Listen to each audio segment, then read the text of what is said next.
پارہ ہم نے الحمدللہ پڑھ لیا ہے۔ سورہ توبہ کا خلاصہ کل آپ کے سامنے بیان کیا گیا تھا، یہ حصہ جو رہ گیا ہے اس کا خلاصہ آج بیان کریں گے۔ سورہ توبہ میں اس حصے کے اندر جیسے کل عرض کیا گیا تھا کہ مسلمان جب غزوہ تبوک میں جا رہے تھے تو اس وقت گرمی بہت تھی اور سفر بھی بہت دور کا تھا، تو اس میں مختلف جماعتیں بن گئی۔ ایک جماعت وہ تھی جو مخلص صحابہ کی جماعت تھی، مسلمانوں کی جماعت تھی جو ہر تکلیف برداشت کرنے کے لیے تیار تھی اور وہ اللہ کے راستے میں نکلے اس غزوے میں۔ دوسرے وہ لوگ تھے جو تردد میں تھے شروع میں، بعد میں وہ بھی نکل گئے۔ تیسرے وہ لوگ تھے جو معذور تھے، جا نہیں سکتے تھے، بیمار تھے، عذر تھا، ان کا شرعی عذر تھا تو وہ شرعی عذر کی وجہ سے نہیں جا سکے۔ چوتھی جماعت وہ تھی جو مسلمان تھے، صحابہ تھے، کوئی عذر نہیں تھا، سستی کی وجہ سے نہیں گئے، لیکن بعد میں انہوں نے جھوٹا عذر نہیں بنایا۔ پانچویں جماعت وہ تھی جو منافقین کی جماعت تھی، جو بلا عذر، کوئی عذر نہیں تھا، وہ نہیں گئے اور بعد میں پھر جھوٹے عذر بنائے انہوں نے۔ بنیادی طور پر دو جماعتیں بن گئی، ایک مسلمانوں کی صحابہ کی جماعت اور ایک منافقین کی۔ مومنین کی عرض کیا گیا تھا کہ تین قسم کی جماعتوں کا ذکر ہے، کل ایک جماعت کا بیان ہو گیا تھا، اور منافقین کی 4 جماعتوں کا ذکر ہے جس میں سے 3 کا بیان کل ہو گیا تھا۔ آج چوتھی جماعت جو منافقین کی ہے اس کا بیان یہاں 11ویں سپارے کے شروع میں ہے۔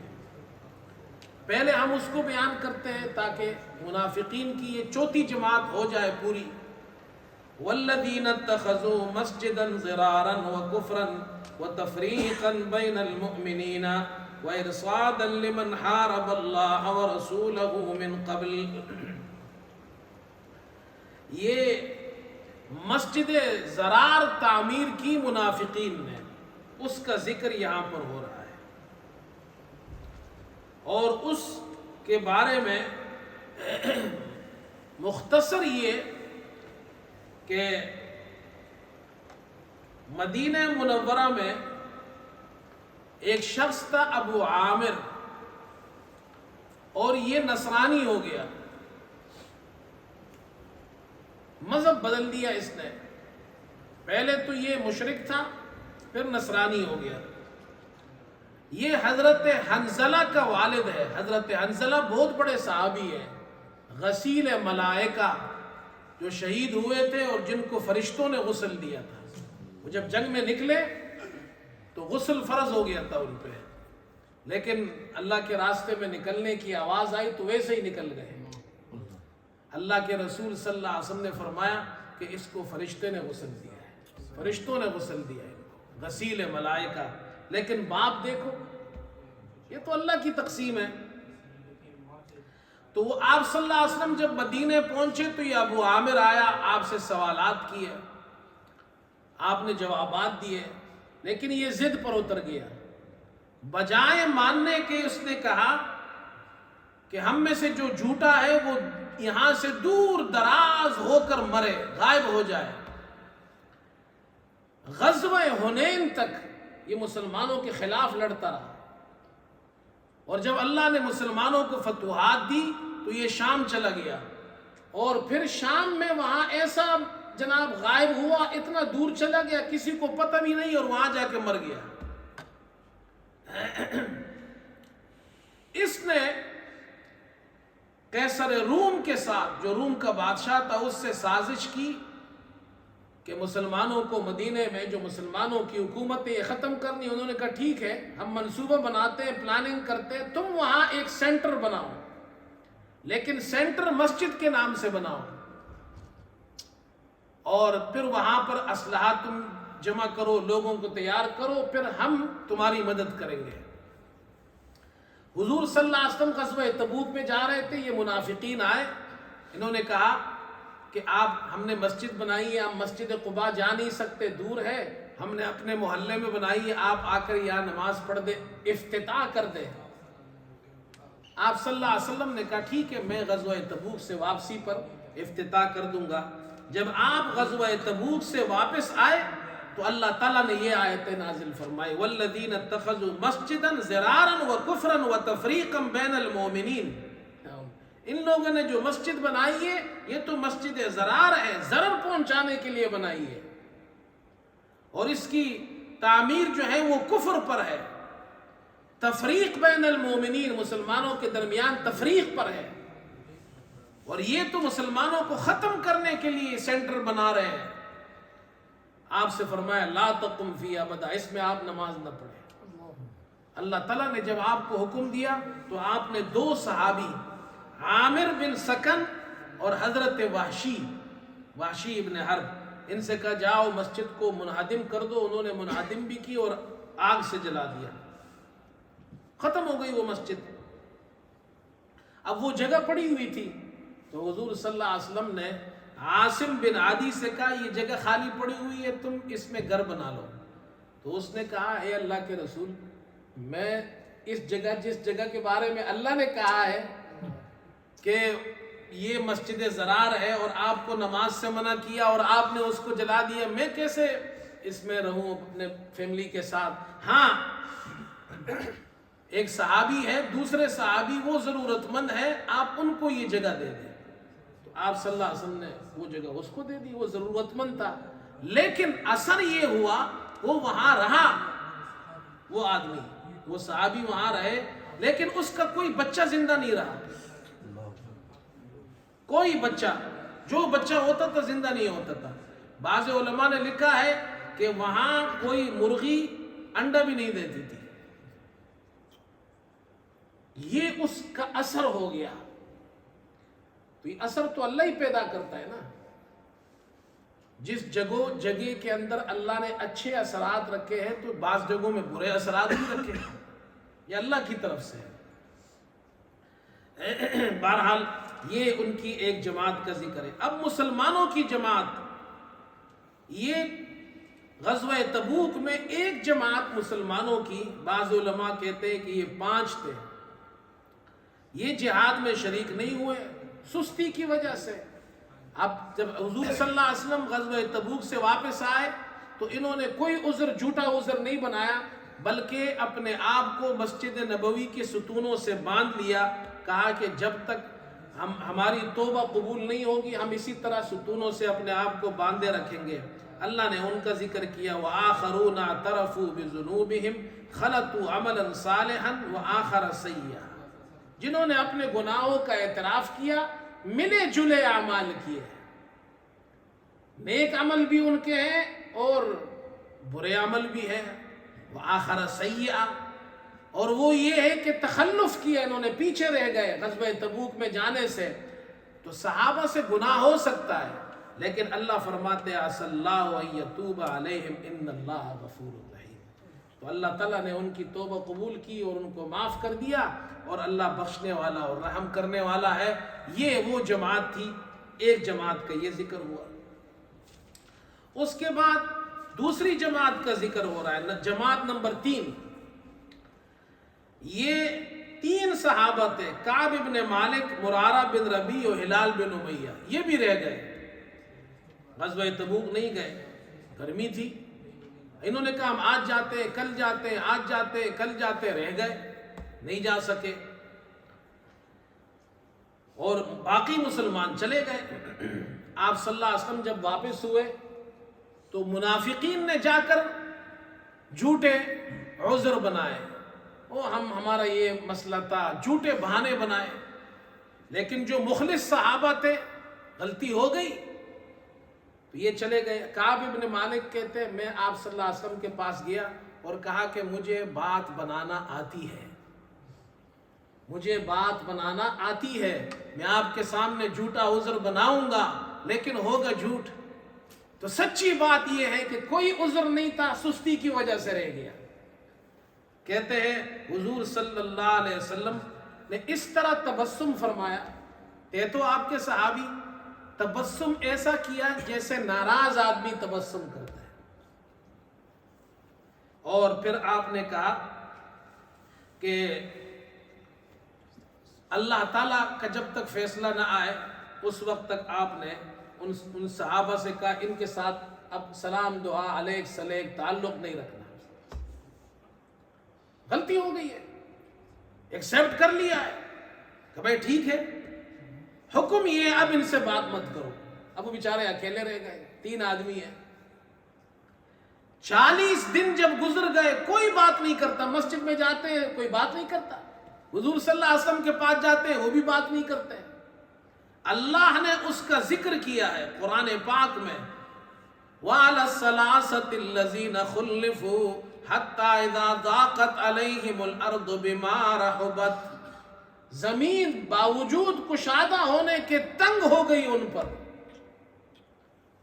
وہ اپنے دل میں بھی اندر جی میں بھی تنگ ہو رہے تھے، ایسی تکلیف 40 دن گزر گئے۔ جب 40 دن گزرے تو اللہ کے رسول نے فرمایا ان کی بیویوں سے کہا ان کے قریب مت جانا، اور پابندی لگ گئی، اور زیادہ پابندی لگ گئی۔ کعب ابن مالک کہتے بڑے سخت دن تھے، کہتے میں ایک مرتبہ بیٹھا ہوا تھا، ایک آدمی قافلہ آیا اور غسان جو بادشاہ تھا نصرانی اس کا خط لایا، اس نے بادشاہ نے، اس غسانی بادشاہ نے مجھے خط لکھا تھا کہ تمہارے نبی نے تمہیں چھوڑ دیا ہے، تم میرے پاس آؤ ہم تمہارا خیال رکھیں گے۔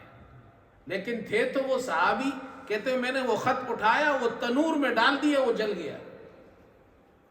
50 دن جب گزرے تو سلا پہاڑ سے آواز آئی، اور آواز لگانے والے ابو بکر رضی اللہ عنہ تھے، اور بعض مفسرین نے لکھا ہے 2 آدمی تھے، ابو بکر اور عمر، دونوں نے آواز لگائی کعب ابن مالک کو، اللہ نے تمہاری توبہ قبول کر لی ہے، اور یہ آیتیں نازل ہو گئی، ثم تاب علیہم لیتوبوا، اللہ نے توبہ قبول کر لی، اللہ ان پر متوجہ ہو گیا، اللہ توبہ قبول کرنے والا ہے، اللہ نے ان کی توبہ قبول کی۔ پھر حضور صلی اللہ علیہ وسلم کی خدمت میں حاضر ہوئے اور پھر کہا کہ جی میں اپنا پورا مال اللہ کے راستے میں دینا چاہتا ہوں، تو آپ صلی اللہ علیہ وسلم نے فرمایا نہیں، پورا نہیں، 1/3 مال اس میں سے لیا اور وہ دے دیا۔ یہ سورہ توبہ یہ ختم ہو گئی۔ اب سورہ یونس ہے آگے، اس سورت کے اندر یونس علیہ السلام کا واقعہ اور ان کی قوم کا واقعہ ذکر کیا ہے، اس لیے سورت کا نام سورہ یونس ہے۔ سورت میں جو مضامین ہیں وہ تو ہم پڑھیں گے، لیکن اس سے پہلے یونس علیہ السلام کی قوم کا واقعہ کیا ہوا۔ حضرت یونس علیہ السلام کو اللہ تعالیٰ نے نینوا کی طرف نبی بنا کر بھیجا تھا، بڑی آبادی تھی، 1 لاکھ آبادی تھی، 1 لاکھ نفوس پر دعوت دی، ان کو نہیں مانے، تو اللہ تعالیٰ نے کہا کہ ان سے کہو 3 دن میں عذاب آئے گا، تو یونس علیہ السلام نے کہا اگر تم نہیں مانتے ہو 3 دن میں اللہ کا عذاب آئے گا، اور اللہ کا عذاب جب آئے تو نبی کو حکم ہوتا ہے وہ بستی چھوڑ دیں، تو انہوں نے بستی چھوڑ دی۔ قوم نے مشورہ کیا، انہوں نے کہا کہ ہم دیکھتے ہیں کہ اگر صبح حضرت یونس ہوئے تو ٹھیک ہے، پھر تو عذاب نہیں آئے گا، اگر نہیں ہوئے تو سمجھ جاؤ عذاب آئے گا۔ لہذا پھر صبح جب ہوئی، اب انہوں نے جناب دیکھا حضرت یونس علیہ السلام وہ تو ہے نہیں، اب وہ جمع ہو گئے اور انہوں نے اپنے سب لوگوں کو جمع کیا، میدان میں آئے اور انہوں نے توبہ کی اللہ کے سامنے۔ یونس علیہ السلام کو ڈھونڈا، وہ تو ملے نہیں، اور جب نہیں ملے اور اللہ کا عذاب اس کے آثار شروع ہو گئے، اوپر دھواں دے کر، سیاہ دھواں، ابھی عذاب آیا نہیں تھا، تو اللہ تعالیٰ نے ان کو وہ جو عذاب ابھی آیا نہیں تھا، آثار آئے تھے، اللہ تعالیٰ نے وہ عذاب ہٹا لیا، ان کو معاف کر دیا، اور پھر ان کے ایمان کو قبول کیا۔ ابھی تو اجمالی ایمان لائے تھے۔ یونس علیہ السلام باہر ہے، وہ یہ سمجھے 3 دن پورے ہو گئے، قوم پر تو عذاب آیا نہیں، آگے تو ان کو پتہ ہے نہیں، قوم نے توبہ کی ہے، غیب کا علم تو اللہ کے پاس ہے. انہوں نے کہا میں اگر قوم میں واپس جاؤں گا تو لوگ کہیں گے یہ جھوٹا ہے. تو وہ آگے چلے گئے, ایک کشتی میں بیٹھ گئے. کشتی والوں نے ان کو پہچان لیا, جگہ دی ان کو, آگے گئے, کشتی رک گئی. انہوں نے کہا ہماری کشتی میں جب کوئی بھاگا ہوا غلام ہو تو پھر کشتی رک جاتی ہے. انہوں نے کہا وہ میں ہی ہوں. یونس علیہ السلام نے کہا, اس لیے کہ یہ کوئی گناہ کا کام نہیں تھا, لیکن پیغمبر کی شان بڑی ہوتی ہے, وہ اللہ کے حکم کا انتظار کرتے ہیں. کشتی میں بیٹھنا کوئی جرم تو نہیں تھا, لیکن پیغمبر کی شان یہ ہے کہ اللہ کا حکم ہو تو پھر آگے جانا. تو انہوں نے کہا وہ میں ہی ہوں. انہوں نے کہا نہیں ایسا نہیں, ہم قرآن دازی کرتے ہیں. قرآن دازی کی, یونس علیہ السلام کا نام نکلا, بار بار کی, پھر نکلا. تو پھر وہ پانی میں یونس علیہ السلام نے چھلانگ لگائی تو اللہ نے مچھلی کو حکم دیا کہ ان کو اپنے اندر لے لو, لیکن کھانا نہیں ہے, اپنے پیٹ میں ان کو رکھنا ہے. یونس علیہ السلام مچھلی کے پیٹ میں رہے 40 دن تک. لا الہ الا انت سبحانک انی کنت من الظالمین. اور اللہ تعالیٰ فرماتے ہیں فلولا انہ کان من المسبحین للبث فی بطنہ الی یوم یبعثون.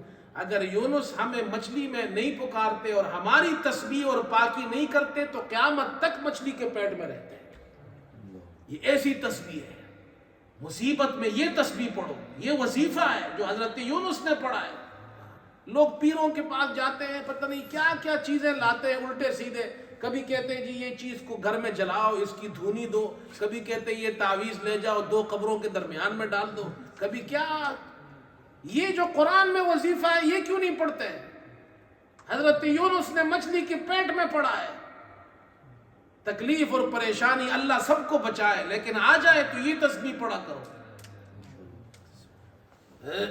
آگے اب سورت کے اندر جو بنیادی مسئلہ بیان ہو رہا ہے سورہ یونس میں, وہ یہ ہے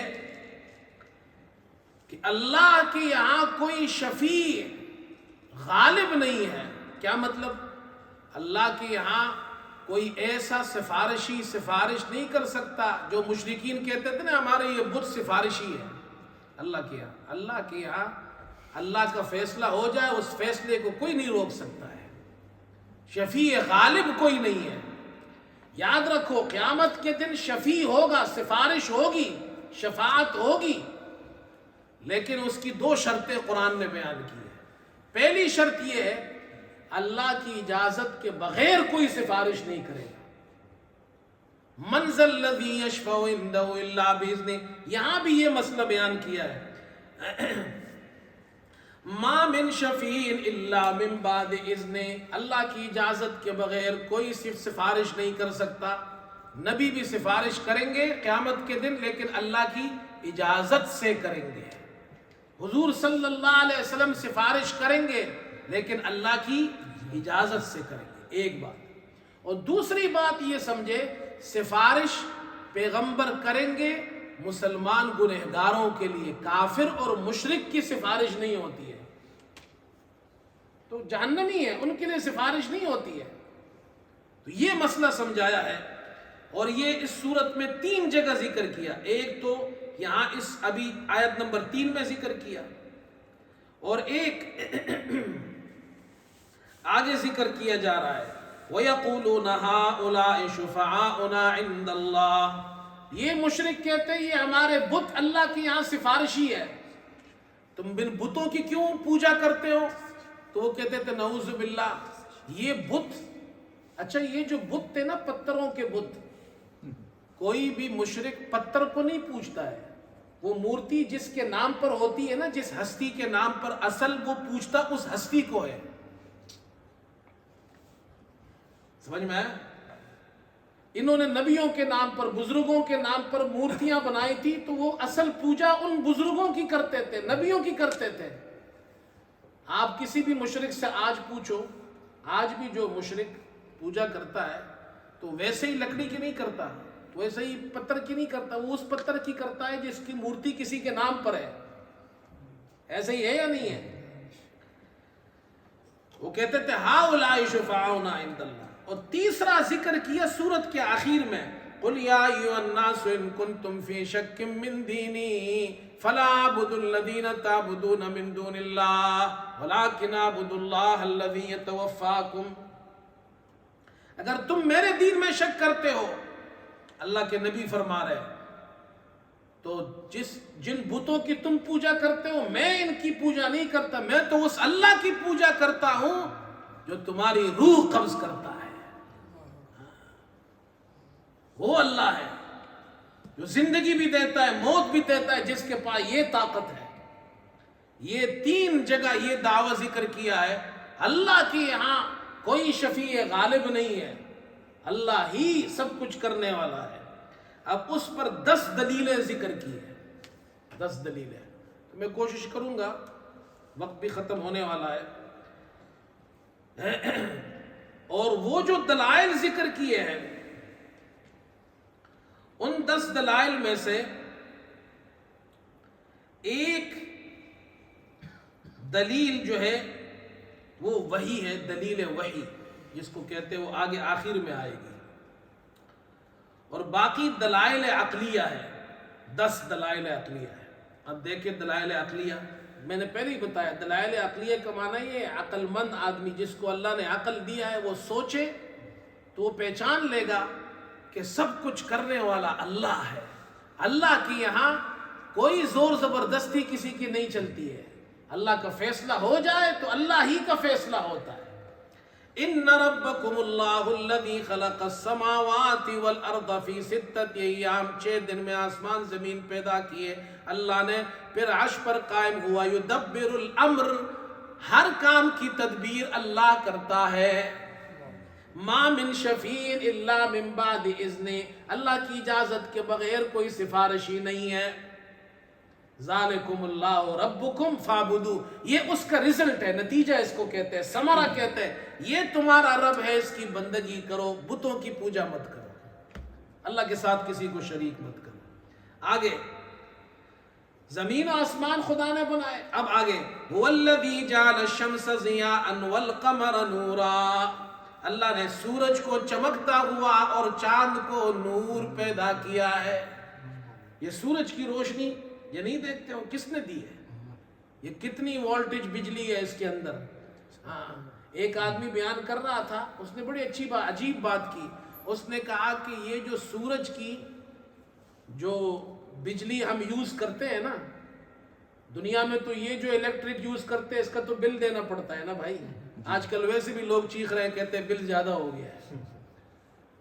یہ جو روزانہ سورج کی بجلی ہے، کہتے سارے دنیا کے انسان جتنا کماتے ہیں یہ سب جمع کرے تو سورج کی 1 منٹ کی بجلی کا بل نہیں ادا کر سکتے.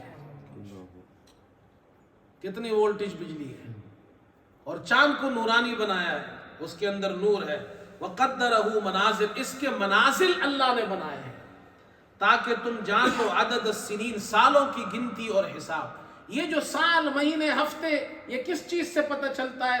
سورج اور چاند کے حساب سے. ایک کو لونر کیلنڈر کہتے ہیں، ایک کو سولر کیلنڈر کہتے ہیں.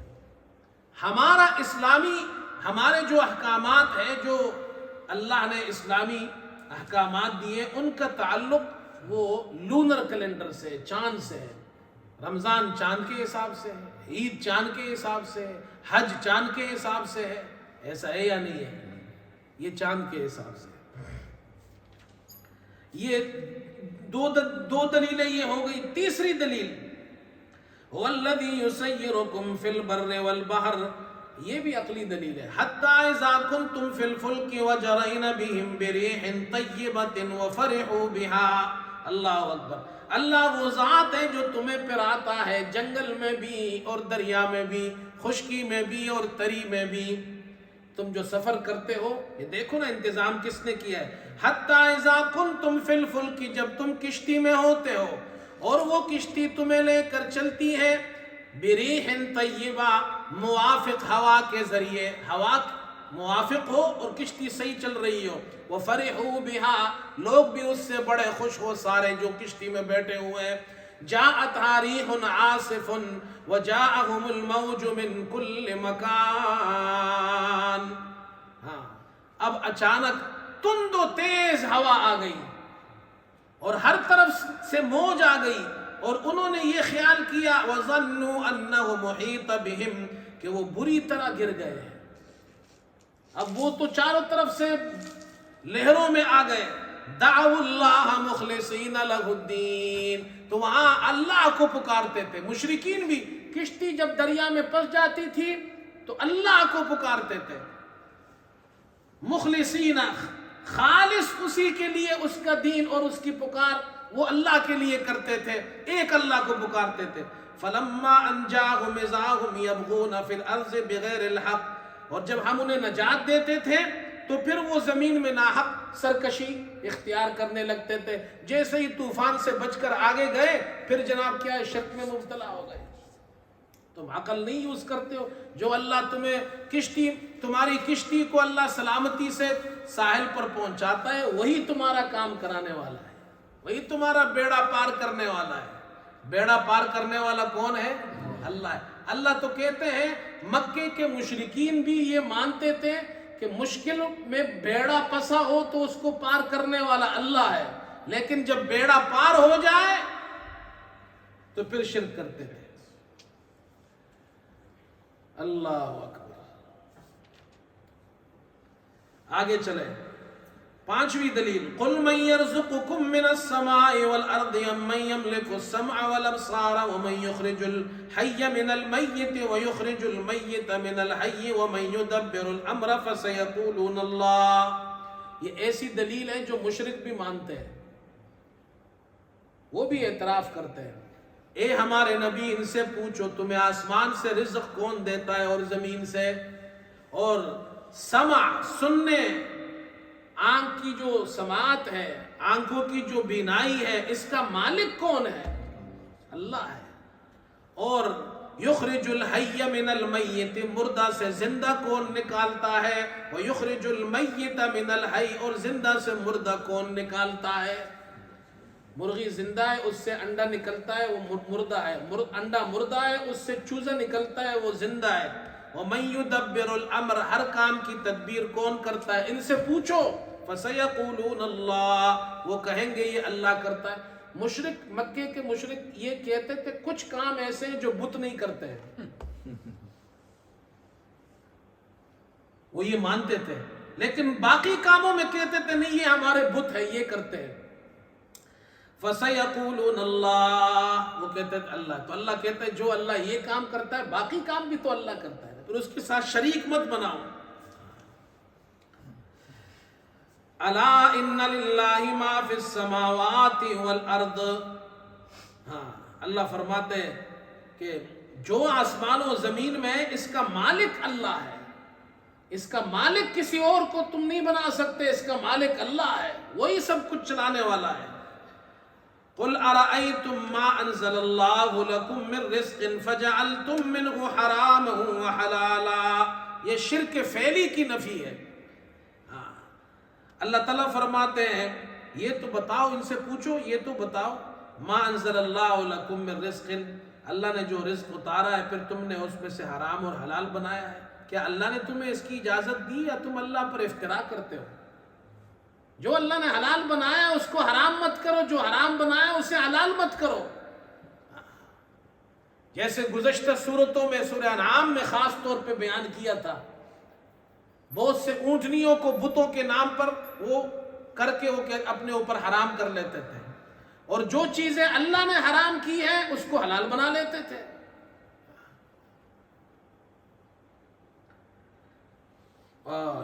ساتویں دلیل. وما تكون في شأن وما تتلو منه من قرآن ولا تعملون من عمل إلا كنا عليكم شهودا إذ تفيضون فيه. اے ہمارے نبی آپ جس حال میں بھی ہوتے ہیں, آپ قرآن پڑھتے ہیں اور تم جو عمل کرتے ہو اللہ فرماتے ہیں ہم وہاں پر حاضر ہوتے ہیں, ہمیں اس کا علم ہوتا ہے, اللہ سے کوئی چیز نہیں چھپا سکتے ہو. یہ دلائل ذکر کیے اللہ نے اس صورت کے اندر اور آخر میں دلیل وہی ذکر کی وَاتَّبِعْ مَا يُوحَىٰ إِلَيْكَ وَاصْبِرْ حَتَّىٰ يَحْكُمَ اللَّهُ، جو وہی آپ کی طرف کی گئی ہے اس کی اتباع کرے اور صبر کرے۔ یہ دلائل اللہ نے جو ذکر کی ہے، اس کا مقصد کیا ہے کہ تم اللہ کو ایک مانو، اس کے ساتھ کسی کو شریک مت کرو، عقیدہ یہ رکھو کرنے والا اللہ ہے۔ یہ سب کچھ اللہ کے دست و قدرت میں ہے۔ اللہ تعالی ہم سب کو عمل کی توفیق عطا فرمائے۔ اللہ